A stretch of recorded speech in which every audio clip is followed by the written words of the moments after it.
जय हिंद प्यारे बच्चों, हमारे इस YouTube चैनल पर आप सबका हार्दिक स्वागत है। आज से हम क्लास 9 के विज्ञान की शुरुआत करते हैं।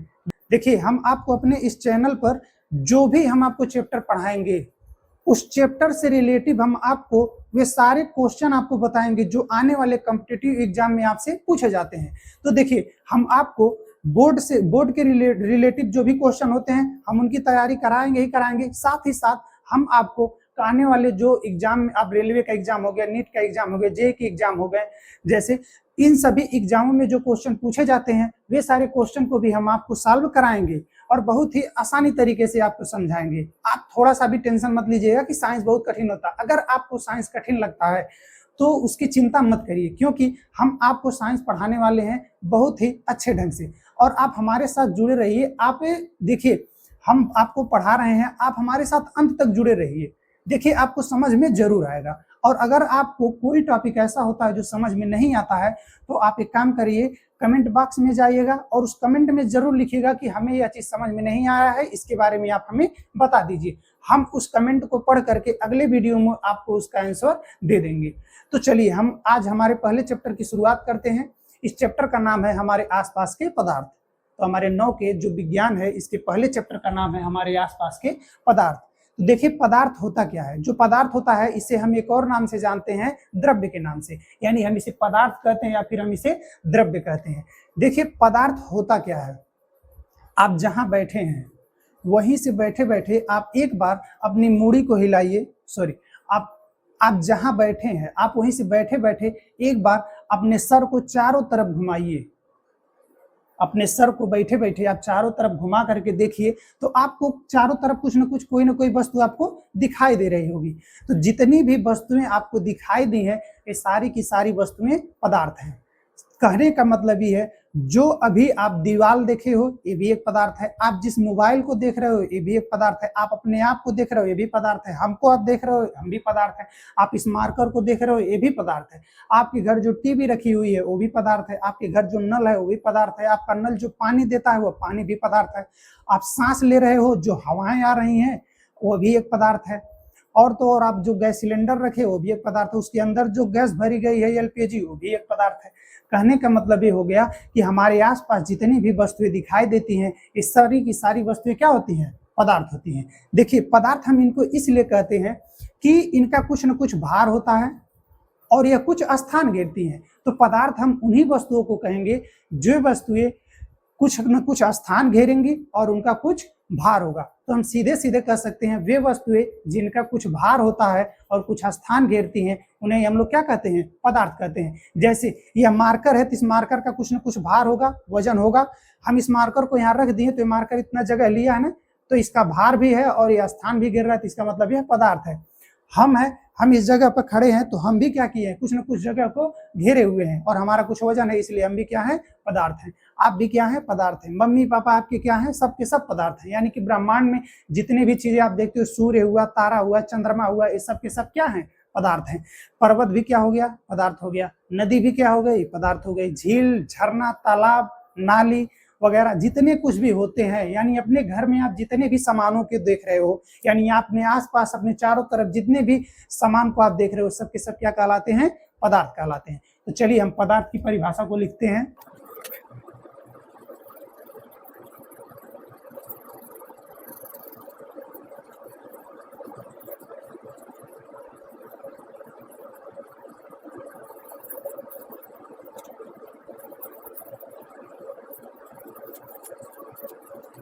ठीक, तो ये गई हमारी परिभाषा। वे वस्तुएं जिसका कुछ भार होता है और कुछ स्थान घेरती हैं वही वस्तुएं क्या कहलाती हैं, पदार्थ कहलाती हैं। आप पदार्थ को बहुत ही अच्छे ढंग से समझ गए होंगे कि पदार्थ होता क्या है। आप अच्छे से समझ, किताब भी क्या है हमारी, एक पदार्थ है। कलम भी क्या है, एक पदार्थ है। उसके अंदर जो इंक पड़ा है वो भी क्या है, एक पदार्थ है। तो हम उदाहरण में लिख सकते हैं, जैसे में हम लिख सकते हैं किताब, मेज, कुर्सी, मनुष्य, जानवर, वायु, जल इत्यादि। ये सारी की सारी चीजें क्या है, पदार्थ है। चलिए हम आगे समझते हैं कि ऐसी क्या कोई और भी चीजें होती हैं जो पदार्थ नहीं होती हैं। तो होती हैं, देखिए कैसे। जितनी भी भावनाएं होती हैं, सबसे पहले हम बात कर लेते हैं प्रकाश की। देखिए जो प्रकाश होता है यह पदार्थ नहीं होता है, क्योंकि आप एक बात हमको बताइए, आप टार्च जलाइए, टार्च से जो प्रकाश निकलता है आप क्या करेंगे कि उस प्रकाश को आप कहीं इकट्ठा करके ले जाकर दूसरे जगह उजाला कर सकते हैं? ऐसा नहीं होगा।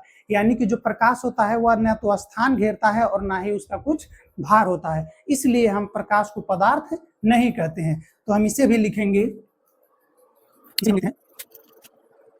प्रकाश को, ठीक, याद रखिएगा कि प्रकाश को पदार्थ नहीं कहा जा सकता। क्यों नहीं कहा जा सकता है भाई? क्योंकि यह ना तो इसका कुछ भार होता है और ना ही कुछ स्थान घेरती है, इसलिए हम प्रकाश को पदार्थ नहीं कहते हैं। क्योंकि हमने पदार्थ की परिभाषा देखी है कि वे सारी वस्तुएं जो कुछ स्थान घेरेंगी और जिनका कुछ भार होगा, केवल हम उन्हीं को पदार्थ कहेंगे। चलिए, तो प्रकाश ना तो स्थान घेरता है और ना ही कुछ इसका भार होता है, इसलिए हम इसे पदार्थ नहीं कहते हैं। अगली बात समझिए, हम भावनाओं की बात करते हैं। हमारे अंदर उठने वाली जितनी भी भावनाएं होती हैं ये भी पदार्थ नहीं कहलाते हैं। जैसे हम कहते हैं हमें ठंडी लग रही है, तो ठंडी लग रहा है तो ठंडी हमें महसूस हो रहा है ना। क्या जो ठंडी लगता है कोई स्थान घेरता है, उसका कुछ वजन होता है? नहीं होता है। तो ठंडी लगना जो होता है ये भी पदार्थ नहीं होता है। हम कह रहे हैं हमको गर्मी लग रहा है, तो गर्मी लग रहा है तो क्या वो कुछ स्थान घेरेगा? उसका कुछ द्रव्यभार होगा? नहीं होगा। तो यानी कि जो गर्मी लग रहा है ये भी नहीं है पदार्थ। अगली बात, हमें कह रहा कि हम बहुत अच्छी सुगंध आ रही है। जैसे आपके घर मान लीजिए खाना बन रहा है, उसकी सुगंध आ गई तो आप कहें ओ वाह वाह बहुत अच्छी सब्जी बन रही है, एकदम सुगंध बहुत बढ़िया आ रहा है। तो क्या हम कहेंगे कि वो पदार्थ है? नहीं है। क्योंकि क्या कुछ स्थान घेरता है? नहीं घेरता है। आप किसी नाले के बगल से गुजर रहे हो तो आप देखते हो कि नाले से दुर्गंध आती है, तो जो दुर्गंध आती है तो क्या वो पदार्थ कहलाएगा? नहीं कहलाएगा, क्योंकि वह ना तो स्थान घेरता है और ना ही उसका कुछ भार होता है। अगली बात, आज हम कह दें कि भाई आज हमको बहुत जोर का गुस्सा लगा, इतना गुस्सा लगा है कि हम क्या बताएं। तो अब एक बात हमको बता दो, कोई लड़का पूछ लेगा भाई जरा आप बताइएगा कि कितना किलो गुस्सा लगा है, तो क्या उसका कुछ वजन होगा? कोई भार होगा? नहीं होगा ना। इसका मतलब ये हो गया कि जो क्रोध होता है, जो गुस्सा होता है, ये अभी पदार्थ नहीं होता है। अब कोई व्यक्ति कह दे रहा है भाई आज हम बहुत खुश हैं, तो कोई कह दे भाई एक बात बताओ कितना खुश हो, क्या किलो खुश हो जरा बता दो। तो क्या कितना किलो खुश से कोई बता पाएगा? उसका वजन होगा? नहीं होगा। तो यानी कि जो खुशी होती है वो भी पदार्थ नहीं होती है। अगली बात, हमसे कोई कह दे, अगर आपसे कोई कह दे कि भाई आज हम बहुत खुश हैं और हम अपनी मम्मी पापा से बहुत प्रेम करते हैं, तो कोई कह दे कि भाई कितना प्रेम करते हो, जरा हमको दिखाओ तो, बताओ तो, हमको वजन करके बताओ कितना किलो प्रेम करते हो। देखिए अगर कोई कह रहा है कि भाई हम आपसे बहुत प्रेम करते हैं, तो आप कहिए कि भाई एक बात बताओ, जरा बताओ तो कितना किलो प्रेम हमसे करते हो, बताओ। तो क्या वो वजन बता पाएगा? नहीं, क्योंकि जो प्रेम होता है यह पदार्थ नहीं होता है, इसलिए उसको बताया नहीं जा सकता है कि कितना प्रेम किया जाता है, यानी कितना प्रेम कर रहा है। इसलिए हम उसको पदार्थ नहीं कहते, ना तो उसका कोई भार होगा और ना ही वो कुछ स्थान घेरता है। जैसे लोग कहते हैं ना कि हम तुम्हारे दिल में जगह बना लेंगे। अरे जगह कैसे बनाओगे? वो तो कोनो स्थान नहीं घेरता है, तो जगह क्या बनाओगे? होता है ना, कुछ लोग ऐसा कहते हैं कि भाई आप हमारे प्यार को संभाल ही नहीं पाओगे। अरे भाई तुमको पता ही नहीं है कि प्यार को संभालने की क्या बात है, उसका तो कुछ भार ही नहीं होता है, कुछ वजन ही नहीं होता, संभालने की क्या बात है भाई, वो तो भावनाएं है ना। बात समझ रहे हैं ना आप लोग? चलिए इसी के बात पर एक बात याद आ गई, हम कहना चाहते हैं कि नजर लग जाती है जताया ना कर, इश्क एक राज है बताया ना कर। नजर लग जाती है जताया ना कर, इश्क एक राज है बताया ना कर। लाख समझाया शक करता है जमाना, जब तू पास से गुजरे तो मुस्कुराया ना कर। ठीक है, तो वही बात है कि प्रेम को कभी जताया नहीं जा सकता है, यानी कि इसको हम तौल के या फिर भार कितना होता है इसका हम बता नहीं सकते, क्योंकि मन में उठने वाली भावनाएं होती हैं। तो हम सीधे सीधे कह सकते हैं कि जितनी भी भावनाएं होती हैं इसका कोई भी ना तो भार होता है ना तो स्थान घेरती है, इसलिए हम इनको पदार्थ नहीं कहते हैं। तो हम इसे भी लिखेंगे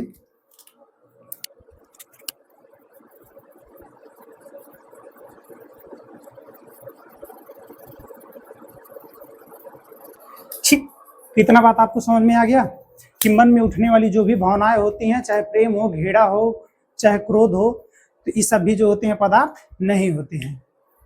ठीक, इतना बात आप लोग समझ गए।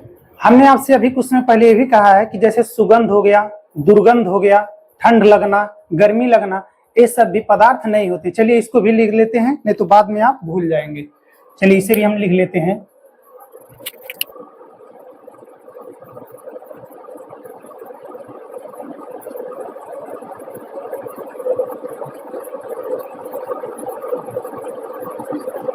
ठीक, देखिए याद रखिएगा कि जैसे कि ठंड लगना, गर्मी का महसूस होना, सुगंध, दुर्गंध या फिर स्वाद। जैसे कहें कि भाई हमको बहुत तीखा लगा है, कहते हैं ना कि भाई बहुत तीखा है, हमको एकदम तीत लगा है, तो बताइए भाई उसका वजन बता सकते हैं कितना तीत लगा है? नहीं लगा। बहुत मीठा लग रहा है, तो क्या उसको बता सकते हैं? नहीं बता सकते हैं।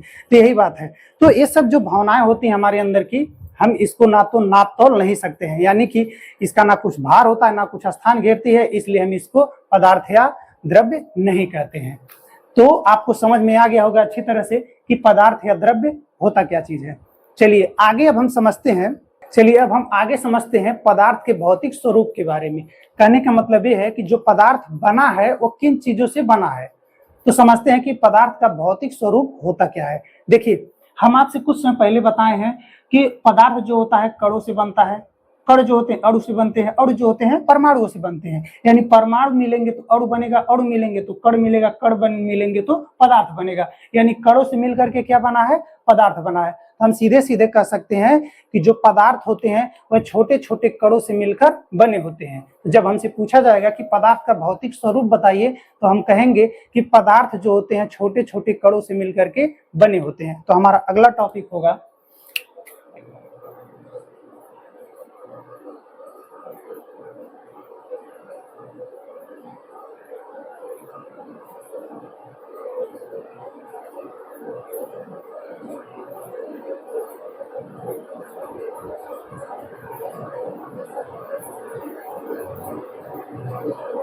पदार्थ का भौतिक स्वरूप। चलिए पदार्थ के भौतिक स्वरूप के बारे में हम लिखते हैं कि जो पदार्थ होते हैं वह छोटे छोटे कणों से मिलकर बने होते हैं।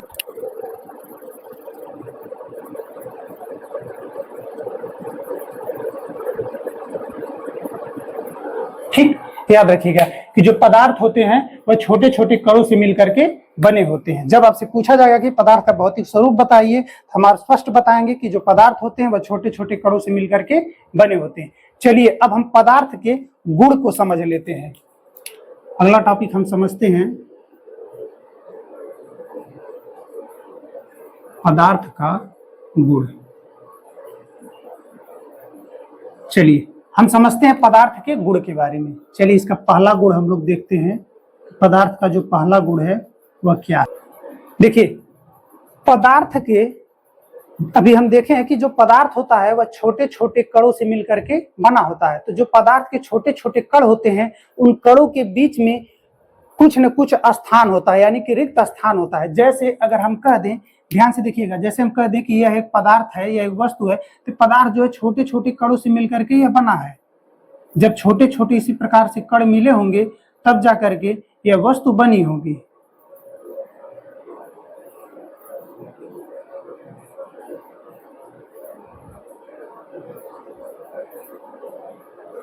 ठीक, बात को समझिए। तो पदार्थ के यह जो छोटे छोटे कण होते हैं, ध्यान से समझिएगा, ये जो छोटे छोटे कण होते हैं एक दूसरे से जुड़ करके जब इस पदार्थ का निर्माण करते हैं, इस वस्तु का निर्माण करते हैं, तो इन कणों के बीच में कुछ न कुछ स्थान खाली रह जाता है। देखिए जैसे इस कणों के बीच स्थान खाली है, इसके भी बीच खाली स्थान है, इनके बीच भी खाली स्थान है, सभी कणों के बीच खाली स्थान है। हम आपको इतना दूर दूर बना के इसलिए दिखाए हैं ताकि आपको पता चले कि कणों के बीच में खाली स्थान होता है। वरना देखिए जैसे मार्कर है, ठोस है, इन जो छोटे छोटे कणों से मिलकर बना है, इनके कणों के बीच भी खाली स्थान है, लेकिन हमको पता नहीं चला, हमको दिखाई नहीं दे रहा है। जैसे द्रव होते हैं उनके भी कणों के बीच में खाली स्थान होता है, गैस होते हैं उनके भी कणों के बीच में खाली स्थान होता है। तो याद रखेंगे कि जो पदार्थ होते हैं उनके कणों के बीच रिक्त स्थान होता है। तो चलिए हम इसका पहला गुण लिखते हैं।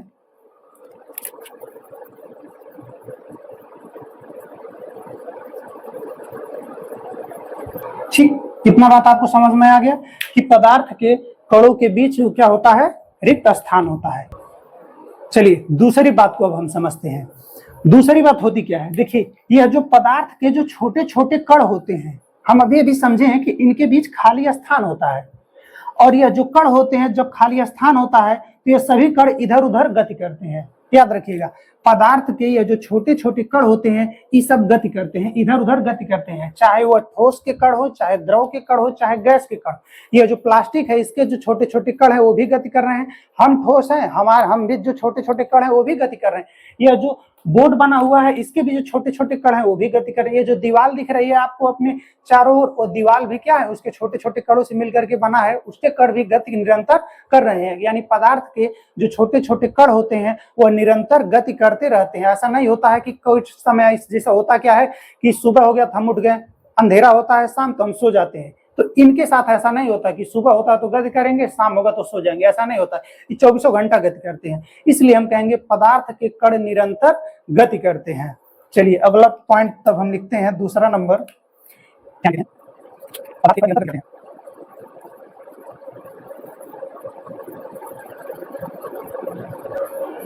ठीक है। याद रखिएगा कि पदार्थ के कण निरंतर गति करते रहते हैं। दो बातें आपको समझ में आ गई। पहली बातें हो गई कि जो पदार्थ बनता है, जो पदार्थ होता है वह छोटे छोटे कणों से मिलकर के बना होता है और उन कणों के बीच में रिक्त स्थान होता है। पहली बातें हो गई कि पदार्थ के कणों के बीच में रिक्त स्थान होता है। दूसरी बात होता है कि जो पदार्थ के कण होते हैं वह निरंतर गति करते हैं। तीसरी बात को हम लोग समझते हैं, समझिए तीसरी बात क्या होती है। तीसरी बात यह होती है कि यह जो पदार्थ के जो कण होते हैं, या छोटे छोटे जो कण होते हैं, यह कण एक दूसरे को अपनी ओर खींचते हैं, एक दूसरे को अपनी ओर खींचते। यह कण इसको अपनी ओर खींचेगा, हाई कण इसको अपनी ओर खींचेगा तो उसको ही अपनी ओर खींचेगा, तो हाई इसको अपनी ओर खींचेगा तो फिर यह इसको अपनी ओर खींचेगा, यह इसको अपनी ओर खींचेगा, हाई वाला इसको अपनी ओर खींचेगा। यानी सभी कण क्या करते हैं, मिला जुला करके एक दूसरे को अपनी ओर खींचते हैं।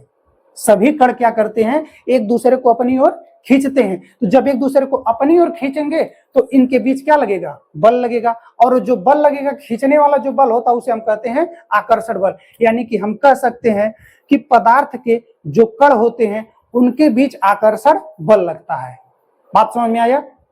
यह जो छोटे छोटे कण हैं ये क्या करते हैं, एक दूसरे को अपनी ओर खींचते हैं, एक दूसरे को अपनी ओर ये सब क्या करते हैं, खींचते हैं। तो जब एक दूसरे को अपनी ओर खींचेंगे खिंचाव बल कहेंगे ना, इसी खिंचाव बल को हम लोग क्या कहते हैं, आकर्षण बल कहते हैं। बात समझ में आ गया। यानी हम कह सकते हैं पदार्थ के जो छोटे छोटे कण होते हैं इनके बीच जो लगने वाला बल, इनके बीच आकर्षण बल लगता है। तो चलिए हम इसको लिखते हैं,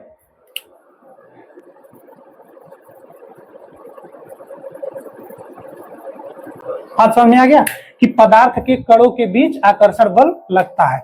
तो हम पदार्थ के 3 गुण को याद रखेंगे। जब हम आपसे, जब देखिए अब हम इसका थोड़ा रिवीजन कर देते हैं। जब हमसे पूछा जाएगा कि पदार्थ किसे कहते हैं, हम सीधे कह देंगे वे सभी वस्तुएं जिनका कुछ भार होता है और कुछ स्थान घेरती हैं, वही क्या कहलाती हैं, पदार्थ कहलाती हैं। उदाहरण में आप कुछ भी लिख सकते हो, कापी, किताब, कलम, पेंसिल, झील, झरना, तालाब, पहाड़, मनुष्य, जानवर, घोड़ा, हाथी, पेड़ पौधा, पंखा, लाइट, जो भी हो, बल्ब वगैरह लिख सकते हो आप। लेकिन आपसे अगर कभी ऐसा पूछा जाता है कि ये बताइए कौन सी ऐसी चीजें होती हैं जिनको पदार्थ के अंदर नहीं रखा गया है, तो पदार्थ के अंदर नहीं रखा गया है भावनाओं को और प्रकाश को। यानी प्रकाश पदार्थ नहीं है और भावनाएं जो होती हैं वो भी पदार्थ नहीं है। भावनाएं मतलब हमारे अंदर उठने वाली जो भावनाएं होती हैं, दुख, प्रेम, घेड़ा, दुख हो गया, प्रेम हो गया, घेड़ा हो गया, स्नेह हो गया, और देखिए सुगंध हो गया, दुर्गंध हो गया, ठंडी का महसूस होना, गर्मी का महसूस होना, ये सब पदार्थ नहीं है। चलिए आगे हम लोग समझते हैं कि जो पदार्थ के भौतिक स्वरूप क्या होता है, बताइए। तो पदार्थ का भौतिक स्वरूप क्या होता है, यानी पदार्थ किससे बना होता है, कणों से मिलकर बना होता है। हम कहेंगे पदार्थ छोटे छोटे कणों से मिलकर के बना होता है, यही पदार्थ का भौतिक स्वरूप होता है। और हम देखते हैं कि पदार्थ के 3 गुण पाए जाते हैं। पहला गुण क्या होता है कि पदार्थ जो होता है छोटे छोटे जो कणों से मिलकर के बना होता है उनके बीच में खाली स्थान होता है, यानी पदार्थ के कणों के बीच में रिक्त स्थान होता है। दूसरा नंबर क्या होता है कि जो पदार्थ के कण होते हैं वह निरंतर गति करते हैं। तीसरा नंबर क्या होता है, पदार्थ के कणों के बीच आकर्षण बल लगता है। इतनी बात आप लोग को समझ में आ गई। चलिए इसका आप स्क्रीनशॉट लीजिए, फिर आगे हम आपको समझाते हैं अगला टॉपिक। चलिए अब हम लोग आगे समझते हैं पदार्थ का वर्गीकरण। चलिए अगला टॉपिक है हमारा पदार्थ का वर्गीकरण।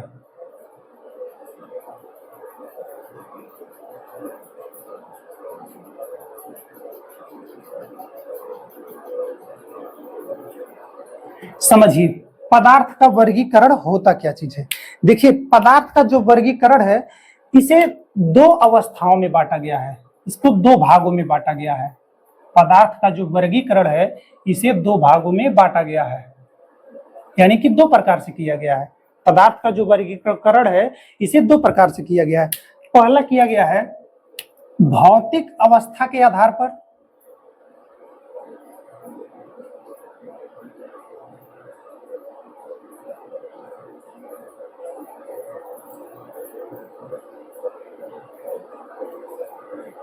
भौतिक अवस्था के आधार पर, और दूसरा किया गया है रासायनिक अवस्था के आधार पर।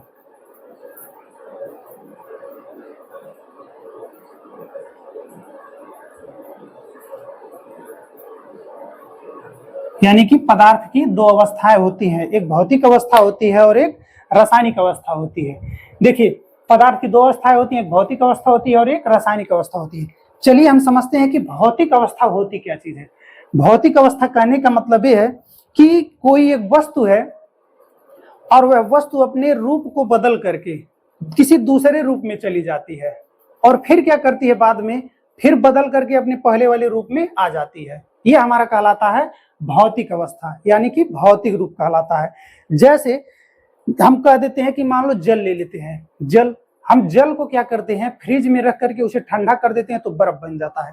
तो पहले जल था, लिक्विड था, वह क्या हो गया, ठोस में बदल गया, ठोस हो गया ना, बर्फ बन गया। तो अब फिर क्या करेंगे, उसी ठोस को, उसी बर्फ को जब हम गर्म करेंगे तो फिर जल में बदल जाएगा, यानी अपनी अवस्था को बदल करके पहली अवस्था में आ गया। तो ये हमारी कहलाती है भौतिक अवस्था। अगला दूसरा नंबर है हमारा रासायनिक अवस्था। रासायनिक अवस्था देखिए क्या होती है, यानी कि रासायनिक परिवर्तन क्या होता है कि अगर वस्तु एक बार अपनी अवस्था को छोड़ करके दूसरी अवस्था में चली गई तो फिर पहली अवस्था में अपने नहीं आएगी। जैसे हम आपसे कहें कि जैसे मान लीजिए आप लकड़ी को जला दीजिए, लकड़ी को जला दिए तो आप राख बन गया, तो अब हम आपसे कह दें कि आप राख से लकड़ी को बनाइए तो क्या बनेगा, नहीं बनेगा। तो हमारी क्या कहलाएगी, भौतिक अवस्था, यानी कि भौतिक परिवर्तन कहलाएगा। जैसे कागज है, कागज को जला दीजिए, फिर कागज को जल जाएगा तो राख बन जाएगा, तो क्या फिर हम उसको कागज बना सकते हैं, नहीं बना सकते हैं। तो इसलिए हम उसको कौन सी अवस्था कहेंगे, भौतिक अवस्था कहेंगे। यानी कि वह अवस्था जिसमें एक वस्तु अपने रूप को बदल करके दूसरे रूप में चली जाती है और फिर अपने रूप में वापस आ जाती है, इस अवस्था को हम लोग भौतिक अवस्था कहते हैं। और यदि एक कोई वस्तु है अपने रूप को बदलकर किसी दूसरे रूप में चली जाती है और पुनः अपने रूप में दोबारा नहीं आ पाती है, तो इसी अवस्था को हम लोग क्या कहते हैं, रासायनिक अवस्था कहते हैं। इतना बात आप लोग को समझ में आ गया। चलिए देखिए अब भौतिक, और हमें जो है कि इस चैप्टर में रासायनिक अवस्था के बारे में नहीं पढ़ना है, हमें पढ़ना है केवल और केवल भौतिक अवस्था के बारे में। देखिए भौतिक अवस्था के आधार पर पदार्थ को तीन भागों में बांटा गया है। भौतिक अवस्था के आधार पर पदार्थ को कितने भागों में बांटा गया है, तीन भागों में बांटा गया है। पहला है आपका ठोस, दूसरा है आपका द्रव और तीसरा है आपका गैस। याद रखिएगा कि भौतिक अवस्था के आधार पर पदार्थ को तीन भागों में बांटा गया है, ठोस, द्रव और गैस। देखिए होते पांच हैं, दो और भी हैं, लेकिन उन्हें हमें पढ़ना नहीं है।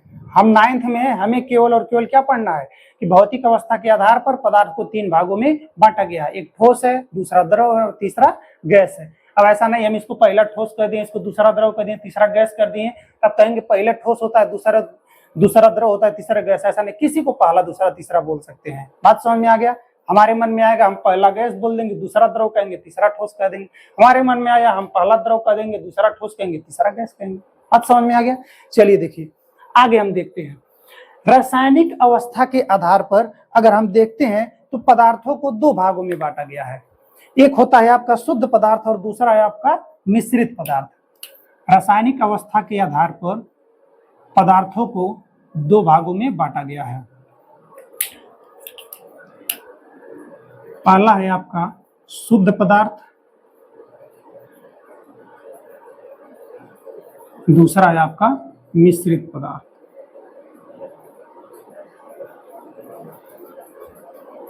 मिश्रित पदार्थ ध्यान दीजिएगा, रासायनिक अवस्था के आधार पर पदार्थों को कितने भागों में बांटा गया है? 2 भागों में। पहला शुद्ध पदार्थ और दूसरा मिश्रित पदार्थ।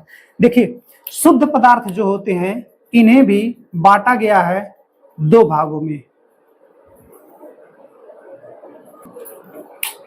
देखिए पहला है आपका तत्व और दूसरा है आपका यौगिक। याद रखिएगा शुद्ध पदार्थ को कितने भागों में बांटा गया है? 2 भागों में। पहला तत्व और दूसरा यौगिक। अब आगे हम लोग देखते हैं कि जो तत्व है इसे भी 3 भागों में बांटा गया है।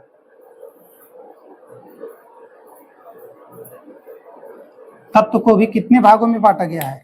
3 भागों में बांटा गया है। एक होता है आपका धातु, दूसरा है आपका अधातु और तीसरा है आपका उपधातु। आगे समझते हैं हम। जो यौगिक है, यौगिक को भी 2 भागों में बांटा गया है। यौगिक को भी कितने भागों में बांटा गया है? 2 भागों में। एक होता है आपका कार्बनिक यौगिक,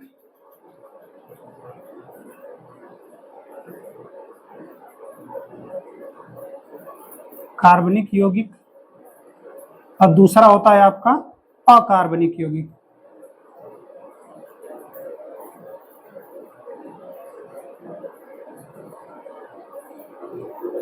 अकार्बनिक यौगिक।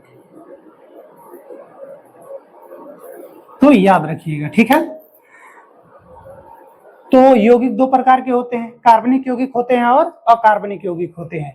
कार्बनिक यौगिक का मतलब होता है कि जिसमें कार्बन पाया जाता है। इसमें क्या पाया जाएगा? कार्बन पाया जाएगा, इसमें कार्बन पाया जाता है। अकार्बनिक यौगिक का मतलब होता है इसमें कार्बन नहीं पाया जाता है, इसमें कार्बन नहीं पाया जाता है। यानी कि हम सीधे सीधे कह सकते हैं वे रासायनिक पदार्थ, वे रासायनिक यौगिक जिसमें कार्बन पाए जाते हैं उसे हम कार्बनिक यौगिक कहते हैं, और जिसमें कार्बन नहीं पाए जाते हैं हम उसे अकार्बनिक यौगिक कहते हैं। जैसे हम बात कर लेते हैं CH4 मेथेन को, इसमें कार्बन है ना, तो क्या कहलाएगा? कार्बनिक यौगिक। हम बात करते हैं C2H2, इसमें कार्बन है कि नहीं है? तो यह क्या कहलाएगा? कार्बनिक यौगिक। हम बात करते हैं H2SO4 का, बताइए इसमें कहीं कार्बन दिख रहा है? नहीं है, तो कार्बनिक यौगिक नहीं है। हम बात कर रहे हैं H2O का, जल का, बताइए इसमें कहीं कार्बन है? नहीं है, तो यह कहलाएगा अकार्बनिक यौगिक। इतना बात आप लोग को समझ में आ गया? चलिए ठीक है। अगली जब हम बात करते हैं कि मिश्रित पदार्थ क्या होते हैं, देखिए मिश्रित पदार्थ जो होते हैं 2 प्रकार के होते हैं। एक समांगी मिश्रण होता है और एक विषमांगी मिश्रण होता है। चलिए हम समझते हैं कि जो मिश्रण होता है यह 2 प्रकार का होता है।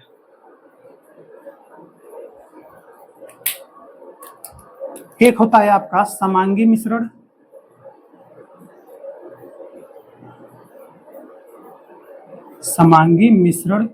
और दूसरा होता है आपका विषमांगी मिश्रण।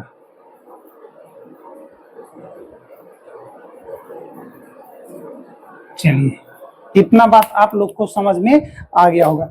देखिए आपको इन चीजों को याद करनी है, याद जरूर कर लेना है आपको। देखिए लेकिन हमें इसमें कुछ पढ़ना नहीं है, लेकिन इन चीजों को आपको याद करना जरूरी है, आप इसे याद जरूर कर लीजिएगा। अब इसके आगे हमें इसमें कुछ नहीं पढ़ना है, बाकी आगे चैप्टर में हमको मिलेंगे उसमें हम पढ़ाएंगे। लेकिन इस चैप्टर की हम बात कर रहे हैं कि इस चैप्टर में हमको इससे रिलेटिव कुछ भी नहीं पढ़ना है। इस चैप्टर में केवल और केवल हमको भौतिक अवस्था के बारे में पढ़ना है। बाकी आगे जब चैप्टर पढ़ेंगे तो हमको इसकी जरूरत पड़ेगी, इसलिए हम क्या कर रहे हैं, इसे पहले ही लिखवा दे रहे हैं आपको। तो हमने देखा है कि पदार्थों का वर्गीकरण कितने भागों में किया गया है? 2 भागों में किया गया है। एक होती है आपकी भौतिक अवस्था, दूसरी होती है आपकी कार्बनिक अवस्था। देखिए अवस्था के आधार पर पदार्थ को कितने भागों में बांटा गया है? 2 भागों में, एक भौतिक अवस्था और दूसरा रासायनिक अवस्था। देखिए जो भौतिक अवस्था होती है इसे कितने भागों में बांटा गया है? 3 भागों में बांटा गया। एक होता है आपका ठोस, एक होता है द्रव और एक होता है गैस। इतना बात आपको समझ में आया? चलिए अगला देखते हैं। जो रासायनिक अवस्था होती है इसे बांटा गया है 2 भागों में। एक है आपका शुद्ध पदार्थ, दूसरा है आपका मिश्रित पदार्थ, या फिर हम उसे कह सकते हैं अशुद्ध पदार्थ। चलिए जो शुद्ध पदार्थ है इसे भी बांटा गया है 2 भागों में। शुद्ध पदार्थ को 2 भागों में बांटा गया है, एक है आपका तत्व, दूसरा है आपका यौगिक। एक कहलाता है आपका तत्व, दूसरा कहलाता है आपका यौगिक। और जो तत्व है इसे बांटा गया है 3 भागों में। जो तत्व है इसे कितने भागों में बांटा गया है? 3 भागों में। एक धातु होता है, दूसरा धातु होता है, तीसरा उपधातु होता है। आगे चलते हैं। जो यौगिक होते हैं इनको 2 भागों में बांटा गया है। एक कार्बनिक यौगिक होता है और दूसरा अकार्बनिक यौगिक होता है। कार्बनिक यौगिक कहने का मतलब ये होता है वह यौगिक जिसमें कार्बन पाया जाता है उसे हम कार्बनिक यौगिक कहते हैं। अकार्बनिक यौगिक क्या होता है? वह यौगिक जिसमें कार्बन नहीं पाया जाता है उसे हम लोग क्या कहते हैं? अकार्बनिक यौगिक कहते हैं। अगली बात, मिश्रण को कितने भागों में बांटा गया है? 2 भागों में, समांगी मिश्रण और विषमांगी मिश्रण। आगे चल के चैप्टर में हमको ये सारी चीजें पढ़नी है। मिश्रण क्या होता है, समांगी मिश्रण क्या होता है, विषमांगी मिश्रण क्या होता है, ये सारी चीजें हमें पढ़नी है। तो ये सब चीजें हम आगे देखेंगे, इसलिए अभी इतना हम लोग याद कर लेंगे। ठीक, चलिए आज के लिए बस इतना ही रहने देते हैं। फिर जब हम अगले वीडियो में आपसे मिलेंगे तो अगले वीडियो में हम आपसे ठोस द्रव गैस के बारे में बातचीत करेंगे। यानी अगला जो हमारा टॉपिक होगा वो भौतिक अवस्था के बारे में होगा, जिसमें ठोस द्रव गैस के बारे में हम लोग अध्ययन करेंगे। आज हमने केवल और केवल पदार्थ के बारे में सीखा है, तो आप सब लोग बहुत अच्छे ढंग से समझ गए होंगे कि पदार्थ होता क्या चीज है। इसमें अब आपको कोई कंफ्यूजन नहीं होगा। चलिए इसी तरह से हम आगे वीडियो बनाते रहें। आप चाहते हैं तो देखिए, आप कमेंट बॉक्स में जरूर लिखिएगा कि वीडियो आपको अच्छा लगा या नहीं लगा, और उसे लाइक जरूर करिएगा। और अपने दोस्तों के साथ भी शेयर करिएगा, जो भी पढ़ने वाले होंगे आपके क्लास के उनके साथ भी शेयर करिएगा। जो भी आपके मित्र होंगे या फिर आपके रिलेशन में जो भी होंगे बच्चे, उनके साथ आप शेयर करिएगा इस चैनल को, ताकि हमारे साथ और भी बच्चे जुड़े और उनको भी जानकारी मिले। तो चलिए हम फिर मिलते हैं आपसे अगले क्लास में। तब तक के लिए जय हिंद, जय भारत।